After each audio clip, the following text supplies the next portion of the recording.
I'm in the mood for some Texas Roadhouse bread, so I pulled out my little bread machine here.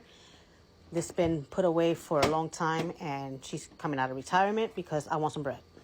So the first thing I want to put in here is a 4th cup of water. I hope that makes sense because it didn't make sense to me in my head. A 1/4 cup of water. Make sure it's warm, room temperature.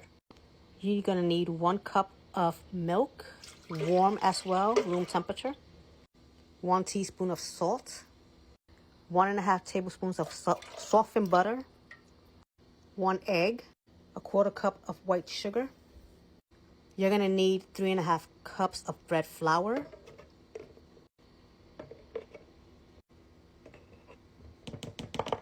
And here's my 1/2 cup.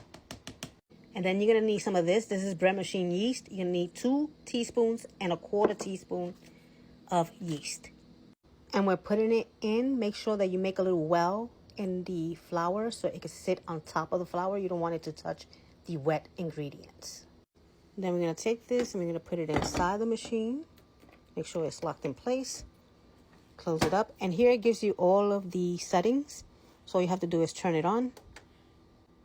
And mine is already set for the dough, which is number 8. And I'm just going to press start and let it go for an hour and a half. And we'll be back for the assembling of the dough. All right, so the dough is done. And what we want to do now is we're going to grab some flour. I have my rolling pin and something to cut the dough with. We're going to roll this out. We're going to cut it into little squares and we're going to let them rest for like 15 minutes before we put them in the oven. So I'm just going to punch my dough. This is my favorite part. Ooh, look at that. And then we're going to add some flour to the table. I just cleaned my table, don't you worry. It's nice and clean. Maybe a little bit more. Just for that. If we need more, we just add more. And then we're just going to take our dough. This dough is so nice and smooth. And then we remove this. Like that. And then we're going to go ahead and roll it out into a square as best as you can. It doesn't have to be perfect. But, and then I'm going to put some flour on top. I'm going to add some flour to my rolling pin. Alright, and then I'm going to just start back and forth with it. This is a very stretchy dough, so you want to go back and forth. And again, this way. Alright, once your dough is looking like that, I have flour everywhere. We're going to fold this in half, just like that. Okay, I'm going to turn it around this way so I can even roll it even more. So we want to double the dough, just like that. Back this way. And what I want to do, I hope you can see this, but I'm going to cut. It's going to be about this much that I'm going to cut. Just straight ahead.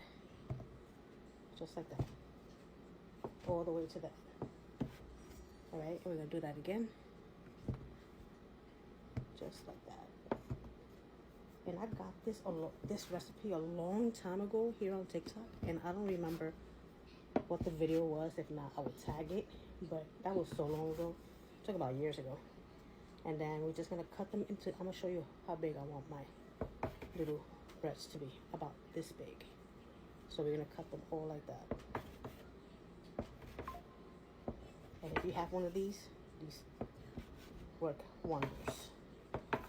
Just like that. Doesn't have to be perfect, you know. You see, this one is little. And let me put this back over here. And I'm just going to cut these. Let me move this one out of the way. I want them to be as close as possible. The same size as close as possible as you can.